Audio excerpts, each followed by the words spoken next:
and introduce yourself in the chat. Tell us where you're from and your weather. Okay, thank you everyone. Welcome to Western Washington University and the 2025 Transfer Advisors Workshop, virtual workshop. My name is Lisa Oakes. I use she, her pronouns. I am the Transfer Admissions Advisor with the Office of Admissions here at Western. My role is to help prospective transfer students navigate the application process, connect them with the right people and resources on our campus. This role is new to Western, and I have the privilege of being the first person in this role and have had it for a long time of 3.5 months. So during that time, I'm learning a lot about the intricacies of the application process myself, and I'm working closely with our very competent evaluator team to become an effective advocate for transfer students. I'm enjoying learning more about what transfer students need, want, and hope for in their transfer experience. While I am new to the Office of Admissions and this role, I have been with the university for 10 years. I was an academic advisor in the engineering and design department and worked specifically with those students and faculty for 10 years. And I look forward to connecting with all of you and how together we can support your students on their transfer path. Before we get started with our agenda, I would like to begin by acknowledging that we gather today on the ancestral homelands of the Coast Salish peoples who have lived in the Salish Sea Basin throughout the San Juan Islands and the North Cascades watershed from time immemorial.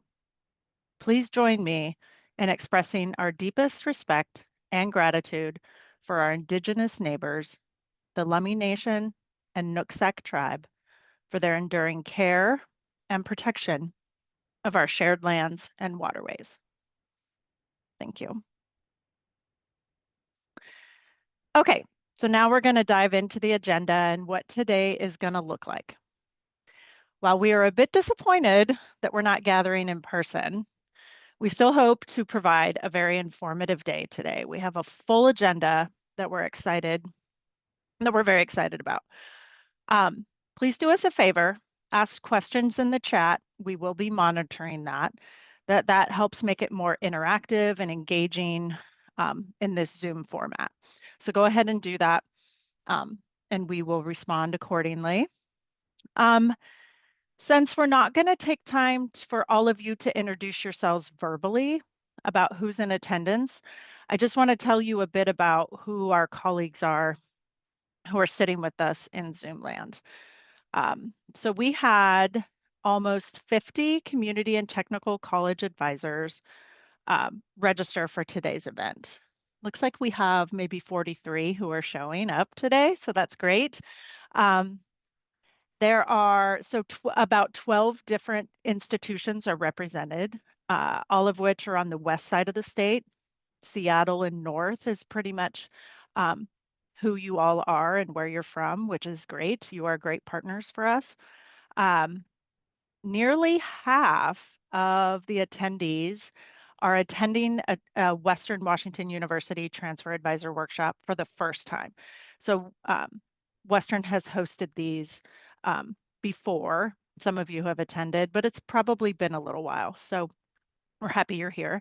And 15 of you are alumni of Western, so go Vikings.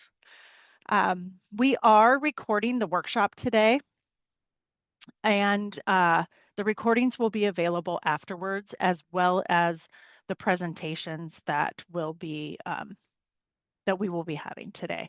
So we will reach out to you after the workshop is over at some point with where all of that information will be landing, likely on a website. So if you're not able to participate in all of it today, just know that it will become available.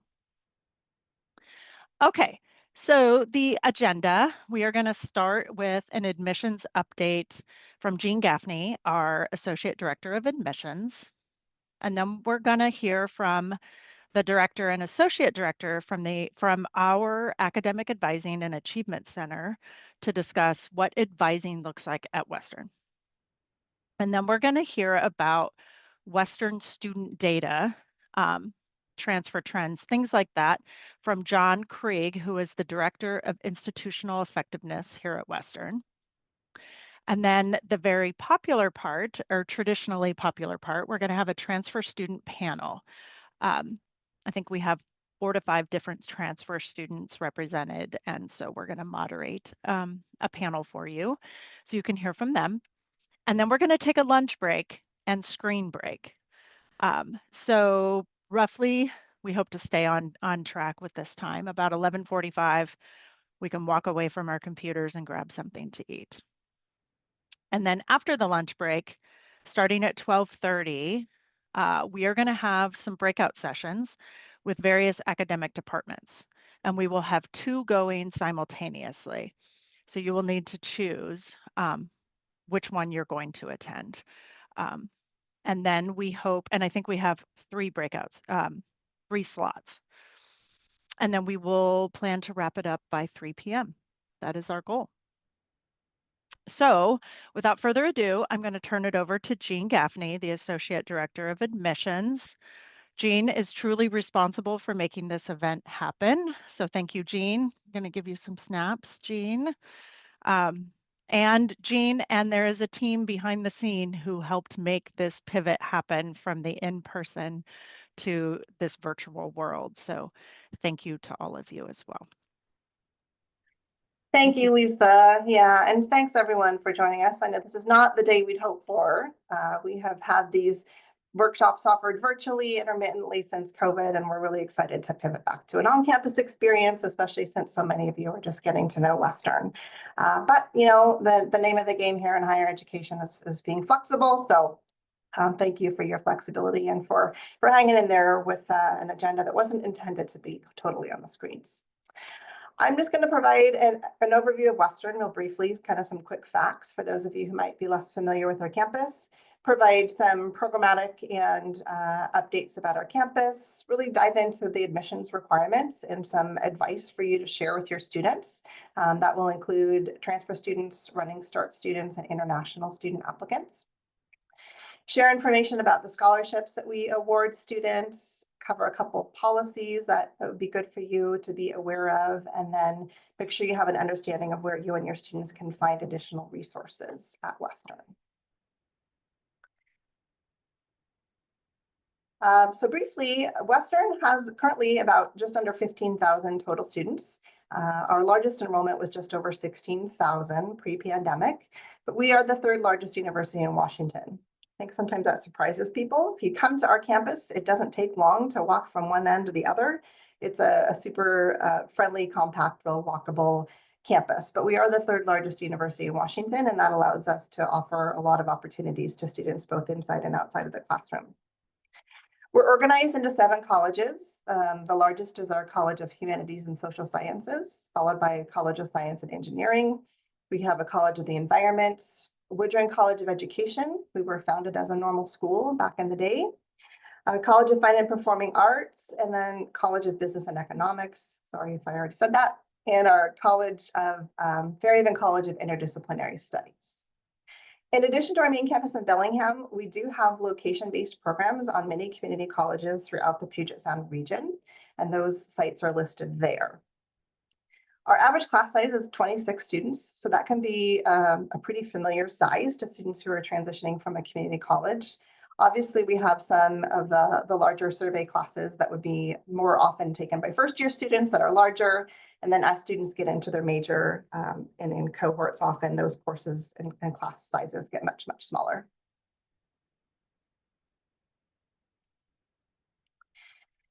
For fall quarter of 2024, we welcomed 925 new transfer students to campus. We admitted an additional 350 students, not admitted, enrolled an additional 350 students off quarter. So folks come into our campus year round, winter, spring, summer, and fall.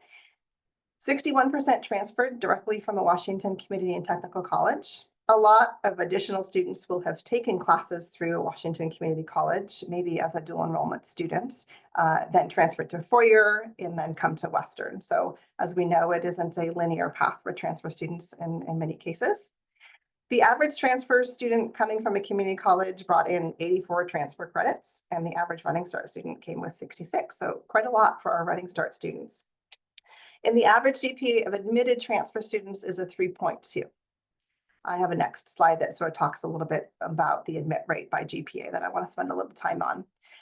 25% of transfer students live on campus their first year, and we have a great range of options for students who do want to live on campus. If they meet deadlines in terms of their application for admission, their housing application, we do guarantee living on campus for students their first year, but it is not a requirement for any of our students. We have some great affinity-based housing communities, La Comunidad, we have Pride Housing, we have Black Affinity Housing, as well as an honors residential community for folks in the honors program.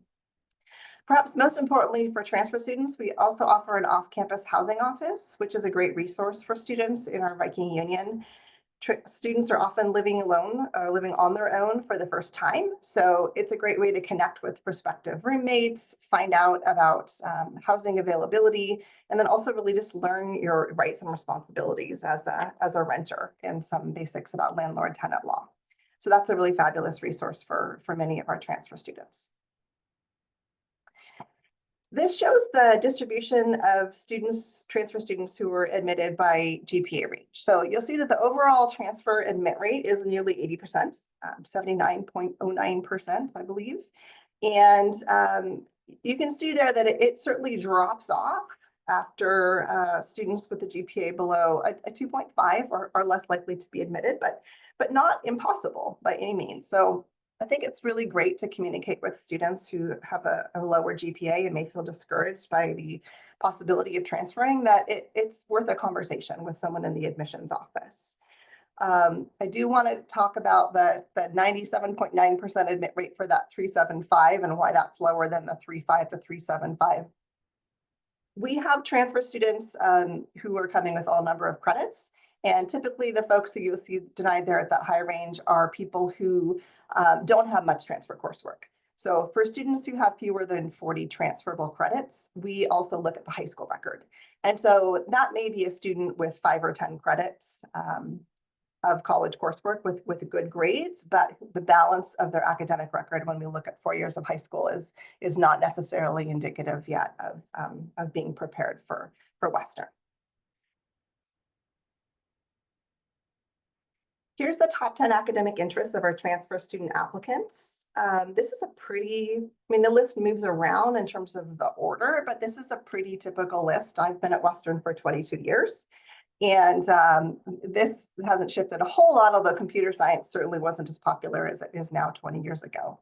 Psychology, computer science, business administration, and biology for sure are the top 4 for our transfer students, also very popular for our incoming first-year students. Those top 4 plus the ever popular undecided option for first-year students are the top 5 of our first-year applicants as well. These are the interested applicants. My colleague, John Craig, like Lisa mentioned, was going to share some transfer statistics a little bit later, and he'll talk about what our transfer student graduates actually end up studying when they leave, because sometimes what they think they're going to study when they apply for admission ends up being different than what they actually graduate and pursue here once they get to campus. Briefly, just some academic program updates. We do have a great section in our university catalog that provides all the information about what's new from year to year. That can be a great resource. But we do have 2 academic departments, our Ethnic Studies Department and the Women, Gender, and Sexuality Studies Department. I know they were both looking forward to tabling this morning at our majors fair that unfortunately is not happening. But they would love to share information about their departments, and we do have some information that we'll be putting on the event website also, hopefully by the end of the week, that are the materials that they would have shared with you in person. We have some new majors, as you can see listed there, including some new Bachelor of Arts in Education majors, a new Film and Media Studies emphasis in English, the new Ethnic Studies degree. And then a new sociology for professionals degree that's offered at our Paulsbo location, as well as a hybrid option. In addition, we have a couple department name changes. So those of you that have been around a while, if you're looking for the International Studies Department or the Modern and Classical Languages Department, those have been renamed. And then a new minor and a new certificate listed there, in addition to our graduate degrees. So we've just new this year offered 2 Masters of Science and Nursing programs to complement the RN to BSN program that we have here on campus, as well as a Master in Arts in Urban Planning and Environmental Sustainability. Here are the points of contacts on the peninsulas. This actually lists all of the programs that are offered outside of Billingham's main campus, including the online options and multidisciplinary studies and our human services distance learning degree. Because we don't offer lower division courses at any of these sites, and they really are almost all co-located on a community college campus, these degrees require students to come in with an associate's degree. With one exception, that is the direct transfer agreement. So students need to have either their GURs complete or have the DTA, which completes the GURs. The exception to that is our cybersecurity program.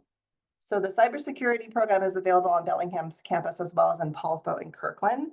And we have a number of articulated agreements with community colleges throughout the Puget Sound region. We're negotiating some outside of the state. So typically an Associate of Applied Science transfer or sometimes an Associate of Technical Arts degree. If it's articulated, those are typically CIS kinds of programs.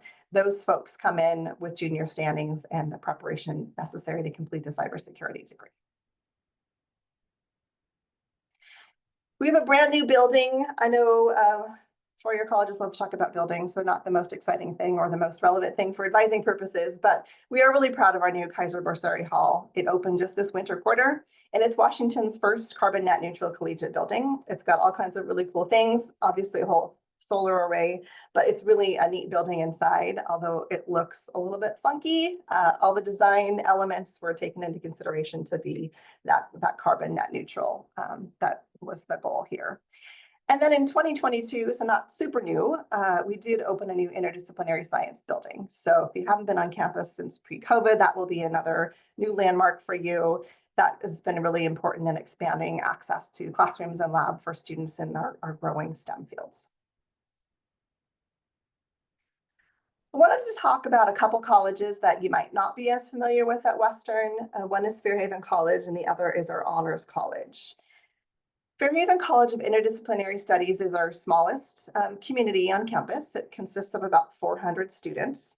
And Fairhaven is a really great fit for students who are really self-directed learners and who might have difficulty committing to a sort of a traditional major. So it can be great for students who are interested in a variety of different fields, who want to kind of weave together a meaningful interdisciplinary concentration or a self-designed major. In addition to that, we have a law, diversity, and justice concentration that's built in for students who really want to focus on access to the legal system for underrepresented populations. And then importantly for you to know, we have an upside down degree program option offered through Fairhaven College. So it's an opportunity for students completing some professional technical degrees to use that content of their professional technical degree, kind of like a major, and then complete their core requirements at Fairhaven in addition to the upper division coursework that would be necessary to earn a bachelor's degree. It has to be a good fit for Western because the students are taking classes at Western. So a welding degree we can't accommodate as easily as a human services degree, for example. But that's just really important option for your folks, your students to know if you've got folks who are completing a professional technical degree who maybe aren't served by an existing Bachelor of Applied Science on your campus or nearby campus, that they could look at transferring to Western and potentially getting that degree through the upside down degree program. Fairhaven College does have a supplemental application process. So in addition to applying to Western, students would apply to Fairhaven. They can use the same essay as they use for the application to admission. But in addition, there's an interview process and 2 letters of recommendation that are required. If you're not familiar with Fairhaven, I would really encourage you to spend a little time on their website. They have a lot of really cool things going on. That picture there is from the Outback Farm, which has chickens and an apiary and stocks are 2 on-campus food pantries. The Honors College is another option for students who may be looking for an additional experience on campus. Honors College is available for transfer students in addition to first-year and Running Start students. There is an honors residential community that's optional for students to live in, and they have some really great opportunities with focused study abroad programs. I believe they have attended recently, they've gone to Ecuador, Greece, and Croatia. That does also have a supplemental application process that involves an academic writing sample, so different than what's submitted with the application for admission, a few short essays, and then importantly, the deadline for the Honors College is February 12th, which is earlier than the transfer student application deadline. But if you've got students completing honors programs at your college, or you've got students who would really benefit from a more small, intense, and rigorous program that is not in addition to, but sort of supplements their experience at Western, I would encourage them to take a look at that. There is no cost differential for our Honors College.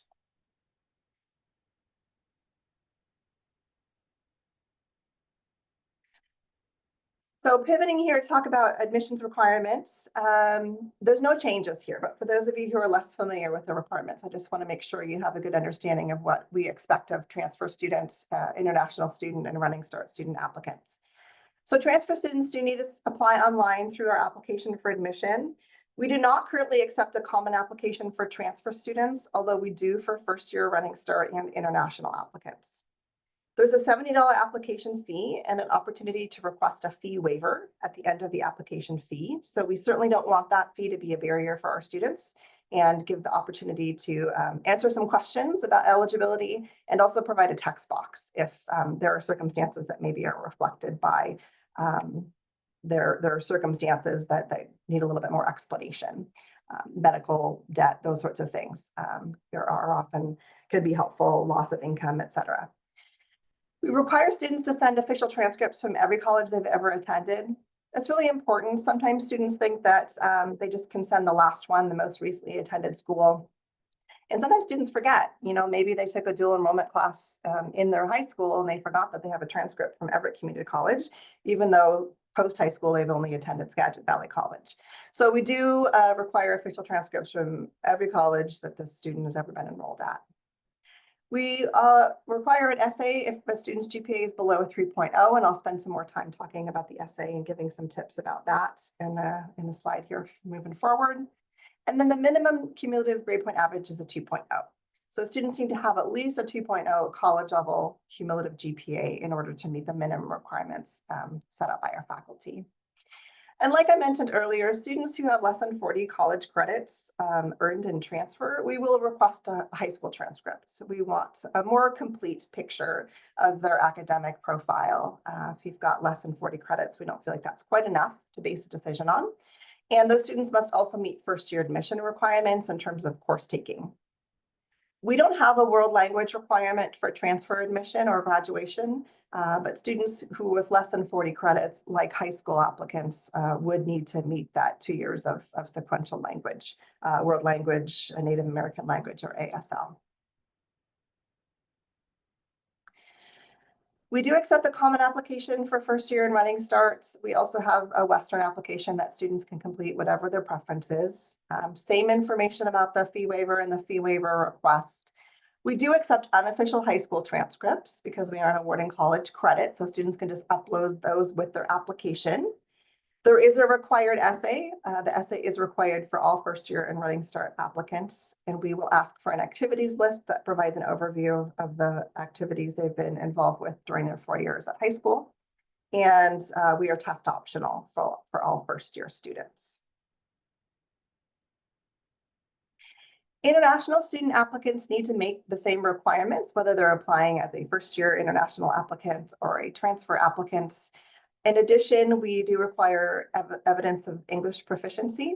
So for most community colleges students, that is a B or higher grade in 2 English composition courses, English & 101 and 102 typically. And if that isn't the route a student wants to take, we accept any number of English proficiency exams as well, and the minimum scores for direct admission are listed there.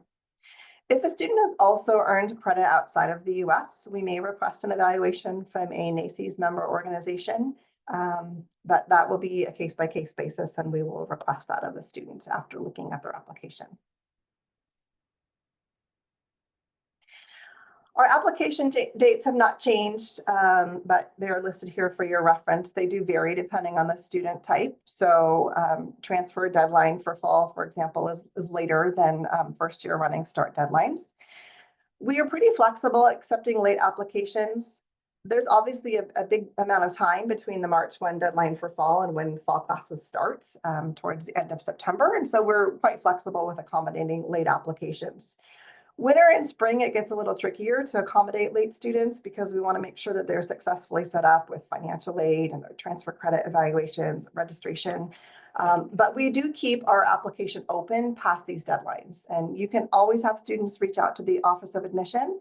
But basically, if the application term is available to select in the online application, we are still accepting or reviewing applications for that term. So that's one way to refer students. If they want to apply late for winter and they see that the winter is an opportunity, then they can go ahead and do that. If it's no longer listed as an opportunity, it means that they would need to apply for a future quarter like spring. Some recommendations for transfer students. We do not admit to major at Western, but we do consider preparation for major in the application decision making. So we want students to explore and identify their academic interests prior to attending and prior to applying. And we know that that is very much singing to the choir because you are also encouraging students to explore and identify their academic interests. When they're able to kind of hone in on a particular major or department or area, we really want them to review the major requirements and take whatever steps they possibly can to knock some of those out of the way before they apply for admission. On the application, we're going to see the courses they've completed as well as have them list the in-progress courses, and that can really round out the kind of the picture of the courses that they'll have when they start at Western.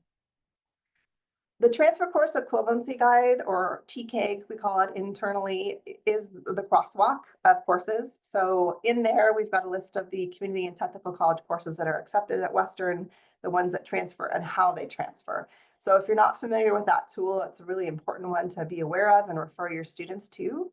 Students can use the tools that our academic advising and student achievement center folks will talk about to become aware of what the requirements are and then determine the appropriate courses that they could complete at your colleges before transferring.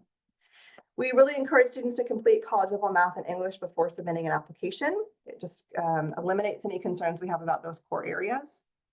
And write a strong essay, which I'll talk about in a minute. And then we'd also encourage them to visit campus and to reach out to academic departments or admissions with any questions that they have. We really do want to serve them before they come to campus and help them make as many good decisions and right decisions about courses and major declaration processes and all those things as we can.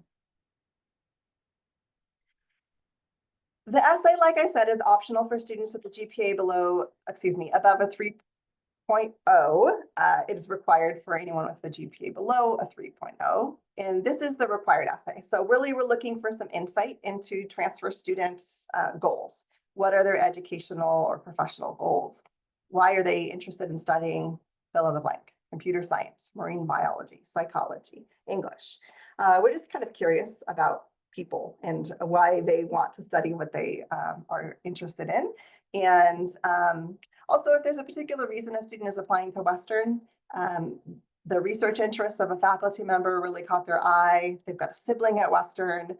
They are place bound in a local community and are unlikely to earn a degree if they don't go to the local institution. Those things can also be really helpful to share in the admissions essay. We also have some optional essay prompts. One really kind of gets at who students are beyond their scholarly side. So how do they spend their time outside the classroom, whether that's working, caring for family members, volunteering, those sorts of things. We're always really curious to know who our students are and what they might bring to our campus community beyond their academic interests. And then very importantly, we also encourage students to describe any circumstances that may have impacted their grades. And so we often have students for whom they've had a rough time. Either they had a rough start transitioning to college, they had a rough quarter for any number of reasons. We really want students to take an honest look at their transcript. And if something jumps out at them as sort of being incompatible with their abilities and their potential, then it's really in their best interest to address that in the essay itself. So we want it to be personal. Please tell your students it's not an academic essay. It really is an opportunity to share a little bit more and humanize the application process more than is available just from transcripts in the application itself. It really is okay to share personal and academic challenges, especially if their grades were impacted. And it's equally important to sort of talk about the strategies that they have gained and the resilience that they have so that they've got a plan in place if a similar sort of challenge should present itself while they're at Western. Of course, we want folks to organize and proofread their essays before they dump them in the application portal. We always encourage students to take advantage of the writing centers on your own campuses because we know that the resources there are really excellent and really student friendly. And we don't have a particular cutoff for the essay. There's no minimum, there's no maximum word limit, but we find that 300 to 500 words per essay is typically a really good amount for students to communicate what it is we're looking for. We have some new scholarships available this year. So the Admissions Achievement Award will be awarded to transfer students with a 3.5 GPA or above starting fall quarter. We have an International Achievement Award with a minimum GPA of 3.0. Those awards are scaled depending on the GPA band. Those amounts vary somewhat for international students. Then we have a couple other scholarships that are awarded based on the application for admission. I'll go into detail what those essays are here on the next slide, but just so you're aware that the Multicultural Achievement Program, our MAP scholarship, and the PTK Service and Leadership Scholarship are also ones that students can apply to at the same time they're submitting their application for admission. There are a number of departmental scholarships available to students, sometimes for incoming students and certainly for continuing students. And we always encourage students to connect with the department manager and find out how that information is shared with the majors. And then our Scholarship Center will be unveiling a new portal available soon, and we'll be sharing that information with students as we learn more about it. But all of our donor scholarships and many of the department funded scholarships will be available in this portal for students to more easily identify those that they could be eligible for and make the search process considerably more student friendly. So in the application for admission, we invite transfer students to opt in to applying for these two scholarships via an essay process. So the Multicultural Achievement Program scholarship is really looking for students who have been involved in diversity and multicultural related activities on their campus, in their community. We take a really broad sense of what that looks like.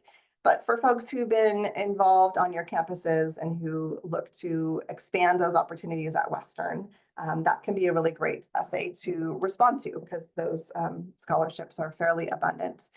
If you have a student looking at that and saying, oh my gosh, I don't really have anything to write about that, that's okay. Remember, these are additional scholarship essays. It's separate from the application essay and it will not have any bearing on the admission process. We also have a Phi Theta Kappa Service and Leadership Scholarship. This really is looking for folks who've been involved in your PTK chapters or who've been involved in other leadership opportunities on campus rather than someone who was just invited to become a member of Phi Theta Kappa. Couple transfer policies to note here. We do subscribe to ICRC guidelines with the one proviso that students have to have an English composition grade of C- or better in order to meet our GURs in full. So that's really the only caveat beyond anything that you would be awarding a DTA for. It takes only 3 additional courses to fulfill all of our GURs if students come in with an Associate of Science transfer degree. I think that's unique to Western, but 1 additional comparative gender and multicultural class, an additional communications course, and either humanities or social sciences will fulfill our GUR for those students. I've already talked about the AAST options for students on our campus, and then also let you know that we accept up to 105 lower division credits. So for students who are coming in with a 90, that's great, but often students, their paths are different and they might accumulate more than 90 credits, and we will accept up to 105. And we do have reverse transfer advising available to students, inviting folks to come in and learn about that opportunity to earn a DTA after time of admission. And a veteran tuition waiver that allows students to continue on the degree path with 100% tuition and fees waived if they run out of their own educational benefits. These links are really available for your reference when you get the slide deck. We encourage you to spend a little time getting familiar with these great resources. Also want to just put in a plug really quickly to come learn about Western. Obviously, you're not in person today, but we do have great in-person options for students. We would love to host you if you want to come up on our campus. We can schedule another time to connect with our advising team. But we have information sessions, tours, visit programs, and then Lisa also has individual advising appointments that are available on the transfer landing page. And we have daily admissions counselors who are reserved, who are hanging out, waiting for phone calls and emails at all times. So from 8 to 4:30 every single weekday, it's not a holiday, we've got someone at the ready. You're always welcome to pick up the phone if you're in an advising appointment and you've got a question that you feel like you want to get an answer to a student right away, please do so. And then lastly is our counselor resources pages. We will be putting all the transfer admissions workshop presentation materials on the event page that's linked to here from the counselor resource page, but just want you to be aware that that